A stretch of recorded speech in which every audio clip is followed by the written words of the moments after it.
shish kebab. Panoorin nyo paano ito gawin para medyo may alam din kayo yung mga gusto magtrabaho ng butcher yan. Kahit sa simpleng ano lang. Ito yung ano, ano na siya, nakahalo na siya, nakamarinate na siya. Bali, baka ito ng ano, New Zealand. Yan, bibilogin ko lang siya mga kabutcher. Ganyan siya, nakita nyo ang dami ng bilog. Ito na ang beef burger ito mga kabutcher. Yan. Bali, binilog ko lang siya, tas ano nga yan, ipitin sa machine. Bali ngayon, papakita ko kayo kung paano ito i-ready para pang display. Kasi may ano ito. Ito yung bamboo stick namin. Bali, naano ko siya. Bali, tawag nito, beef shish kebab kasi ihawin nila ng ganyan mga kabutcher. Tapos lalagay ko sa tray.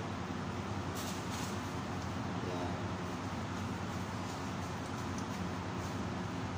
Wala ito sa Pilipinas yung mga ganito na iniihaw na ano, giniling sa atin. Parang sa atin talaga siyang lang.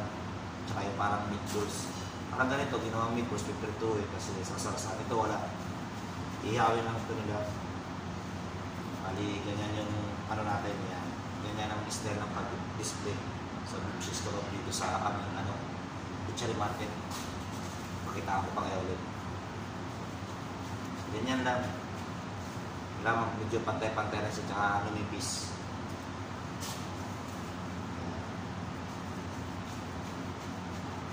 Pag di kayo, pag hindi pa sanay, medyo mahirap sa umpisa. Pero pag pinag-aralan, mabilis lang matulong mga kabutcher. Ayan, bali ganyan. Ito naman, itong ganito, bali bibilogin lang itong mga kabutcher. Ganyan lang mga kabutcher. Tapos pag mabilog na siya, para maganda yung pag-ano, ganyan lang. Pinipit-pit pataas.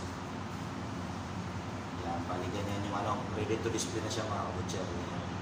Bali, di-display namin yan sa chiller namin. Kita ko pa kayo ulit.